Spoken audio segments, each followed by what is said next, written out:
The Pyrenees, the daunting natural barrier between Spain and France. In 732, under the command of Abd al-Rahman al-Ghafiqi, the governor of Andalusia, Muslim forces crossed these mountains into French territory. Seemingly unstoppable, they advanced north, capturing one city after another. جرأة عبد الرحمن الغافقي هي التي جعلته يتجه في اتجاه أبواتي رغبة منه بأنه قد، وأقول هنا قد، يقوم بفتح فرنسا أو بلاد غالا آنذاك، إلا أنه لم يكن على دراية بطبيعة الخصم، وهنا نتحدث عن شارل المطرقة كما يسميه العرب، ولم يكن كذلك على دراية بأن كان هناك نوع من الوحدة حول هذا الرجل. On this field, to the north of the French city of Poitiers, the advancing troops were stopped by a Frankish army under Charles Martel. The Muslims were defeated and their commander, Abd al-Rahman, killed.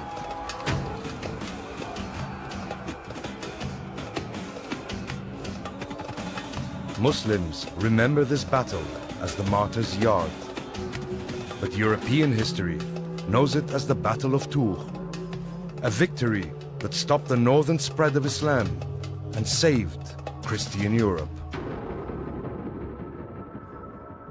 It then came to symbolize for later historians, in particular for the great English historian Edward Gibbon. He saw it as a decisive turning point in the battle between Europe and the Muslim world. And he famously said that if it hadn't been for Charles Martel in Tours, we would now be preaching the Quran in Oxford.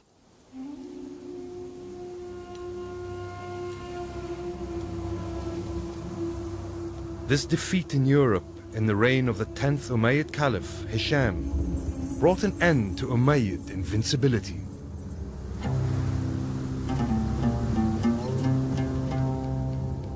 And just as his palace in Jericho, Palestine lies in ruins today, Hisham's death in 743 threw the whole state into chaos.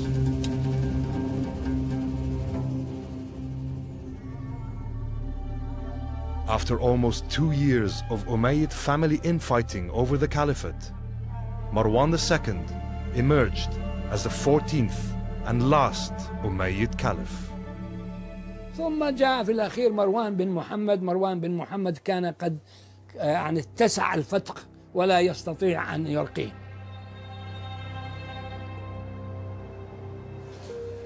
Absorbed by his efforts to contain trouble at the heart of the state, the new caliph was oblivious to grave events unfolding in the east. A rather mysterious leader who's remembered by the name Abu Muslim was calling for pledges of allegiance to the Prophet's family, and he managed to draw a substantial following from eastern Iran into an army to oppose Umayyad rule.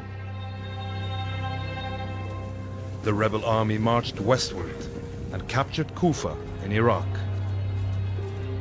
In November 749, here in the city's mosque, Bay'ah, the oath of allegiance, was given to the first Abbasid caliph.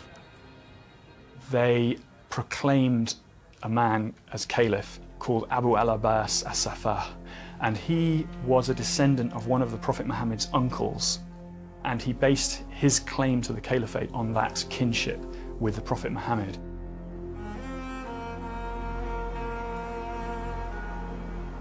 In January 750, on the banks of the Zeb River in Iraq, the Umayyads, led by their caliph Marwan, fought their last battle against the Abbasid army. After a heavy defeat, Marwan escaped westwards. That summer of the year 750, he was killed by the Abbasids. After 90 years in power, the Umayyad Caliphate had been brought to an end. Why the Umayyads lost power and what exactly happened in the Abbasid revolution is a difficult question, but it seems to be related to this ongoing sense that the Prophet's family had a right to rule the caliphate. And this was a problem that the Umayyads never really successfully contained. Some Muslims believe that the caliphate should always have remained strictly within the Prophet's bloodline. This belief would lead to the biggest split in the history of Islam. A split which is still exploited to this day.